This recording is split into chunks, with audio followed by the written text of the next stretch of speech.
The road ahead, it twists and turns, and the sun beats down and it burns. But I keep on pushing through. And every step quicker than the last, my feet tread down this beaten path. And I'll keep on pushing through, 'cause I get up. So we're just driving around Lake Moogerah now, just around the perimeter of it, and we're just going to have a look. It's over on our right hand side over here. Just have a look for anything of interest. If there's anything that stands out, if there's a jetty, if there's a lone tree for example here, anything that we might be able to utilise as a focal point in our photograph, as a main focal point. That might be something just as simple as a leading line. It might be a jetty for example, it might be a tree, it might be an outcrop of land, or it might just be something like quite simply a rock that's sticking out of the water. Knowing how we're going to shoot, I do want to shoot with a slow exposure, so we're going to get motion in the water, and that's going to give us that ghostly effect. And that's just a personal thing, that's what I like. I like that soft effect. It gives a feeling of movement without movement if you've got something that is stationary and something that is not going to move. So you get that nice feeling of, you know, it's a ghostly image. It's something that we don't actually see in real life, because we're looking at everything live as we speak. But it is something that can be created with the art of photography, and it's something that I actually think is absolutely wonderful, because we can create an emotion through a still image, which is we can tease the environment, manipulate the environment to suit an emotion that we want to actually portray. So just looking on the right hand side here, we've got cows in the water in the lake. So it's a good idea, guys. Have a look around. You'll just get something that will grab your eye and you go, you know what, that's the location for me, that's where I'm going. Well, we've almost been around the perimeter of the lake in the car, and we've seen some locations of real potential, so I'm very happy with that we did do this. Now,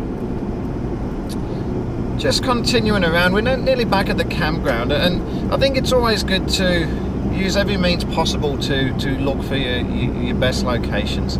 We might be able to jump in the car early morning or even this evening and go to one of the locations we found earlier. They may be better suited than what's around the campsite on foot. So we're just going to go now, folks, and check in. We should be there in about 5 minutes, and then we're just going to pack the camera bag and go for a little walk and see what we can find within the local area of the campground. So just been travelling around the campground, just looking for somewhere suitable that we can set up. There's a couple of spots that we can utilise, but we're just going to take a bit of a stroll around and see what's going to be most suitable. Like I said earlier, there is a lot of water that's actually out at the moment. Well, I do really want to get to. You can just see it behind me here, all the trees and actually in the lake over there. I can't get to at the moment, unfortunately, because it's all been blocked off. So we're going to just take a little bit of a walk around. It's not a massive lake. We're going to take a little bit of a walk around and just see if we can find anything suitable to use. Well, folks, I couldn't be happier. I've just gone for a quick walk, and we're just going to set up camp over here. We've got some pelicans and some lovely black swans in the water there, which you might be able to get something of later. But I've just gone for a little bit of a walk. We're going to set up camp here. I've gone for a walk over here, and lo and behold, there's one absolutely beautiful rugged tree still sitting in the water. Like I said, the water is down, but this one's still in there, so we'll be able to get that rippling effect in, and it's facing the right direction, so we'll be able to get the sun going down behind it, that nice soft water effect, and I think we've got a photograph there. Okay, let's set up camp now.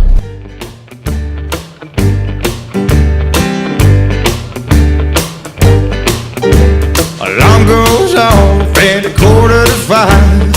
Roll out of bed, rub the sleep from my eyes. Throw on a shirt and some jeans and my boots, and then it's time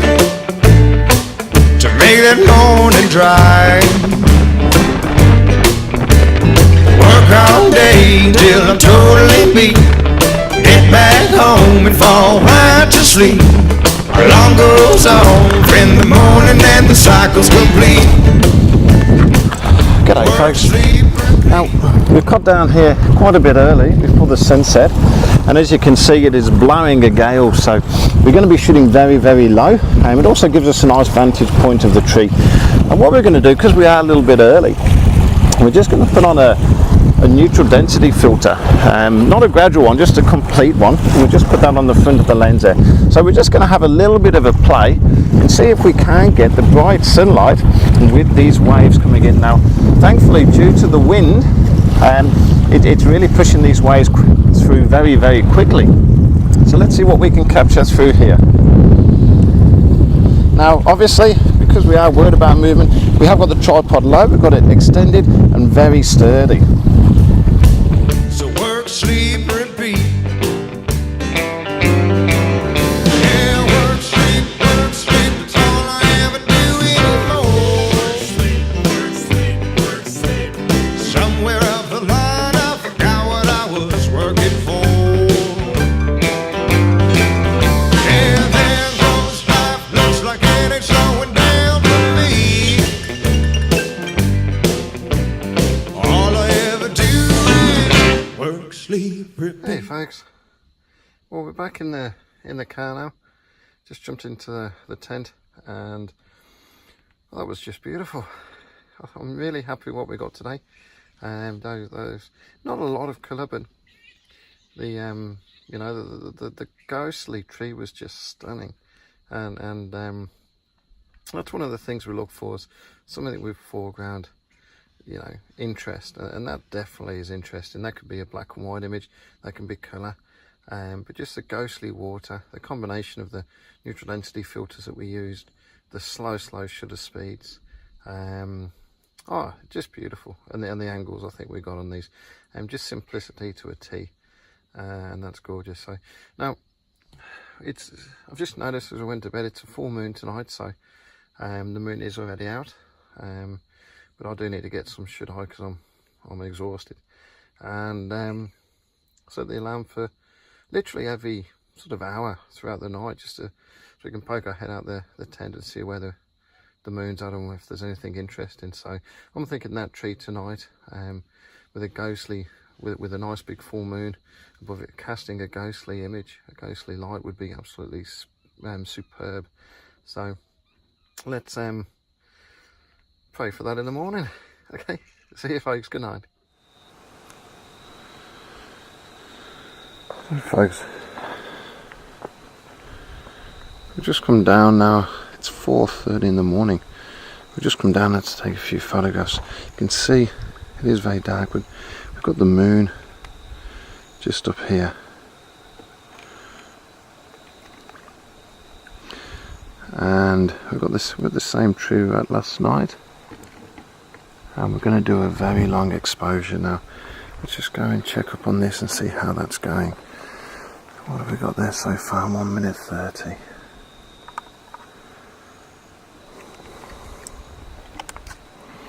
Now we're shooting at f6.4,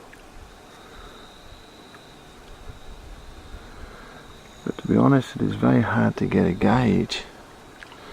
If you can see the screen there, of the actual exposure, so we're just playing a little bit.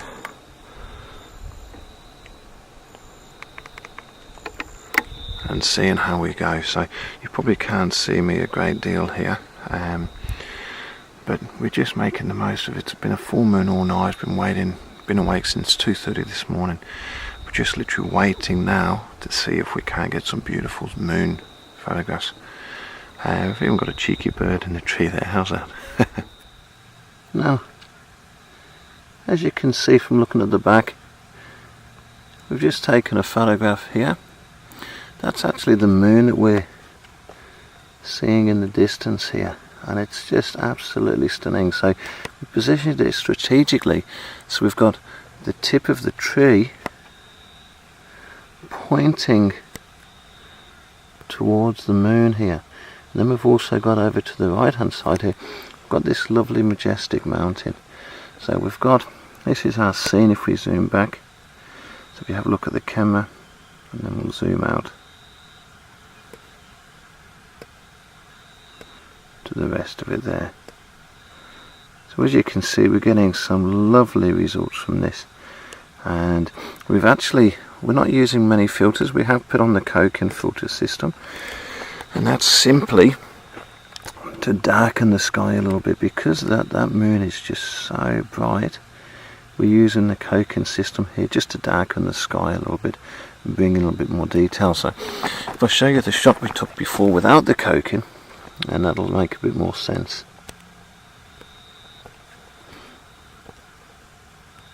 So this is the shot with the gradual neutral density. This is the shot without. So have a look at the difference. It's brought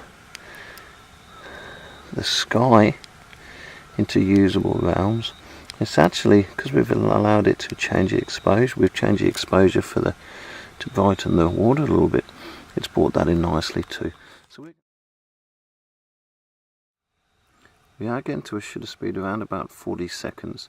And what I can do now is actually introduce the neutral density filter. So as you can see here, we've got the gradual neutral density filter that we're utilising, and that's just darkening the sky a little bit for us, just to bring those tones a little bit more balanced.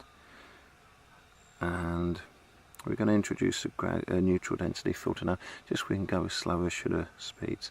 Again, the reverse of what we did last night, where towards the end of the night we can take that neutral density filter off and replace it with a different one. We need to slowly introduce stronger neutral density filters as the morning gets brighter. Now we're starting to get some really beautiful colours coming through and really making this look amazing.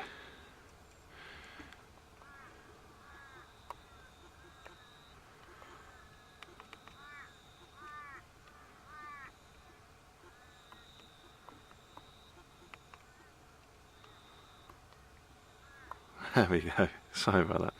Now we're starting to get some really beautiful colours coming through and really starting to make this look amazing. And I really want to emphasise this beautiful location we've got at the moment. Now we are working with relatively slow shutter speeds.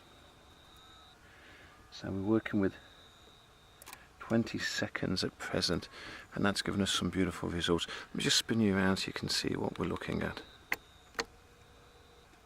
So as you can see, we've got the foreground detail of the rocks, we've got the tree on the right hand side, and then we've got the moon still in the sky and the beautiful reflections in the water and the beautiful mountains themselves with that beautiful colour coming in.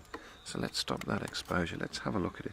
Now I do like to work, as you know, normally with longer than 20-second exposures. The reason for that is that I do like to get quite simply as much movement in the water and even the sky as possible. So we are going to introduce now a neutral density filter. Now we are using a gradual neutral density filter. Sorry folks, try not to lose the moment as we go. So we are currently using a gradual neutral density filter, and that's obviously bringing the sky more balanced. But we now need to introduce a neutral density filter just to darken it, the overall scene a little bit, and allow us to use slower shutter speeds. So let's spin you around again. We can start to show you what we're actually what we're seeing here and what we're getting. So this is the scene here. These are the results that we're getting. Move that in.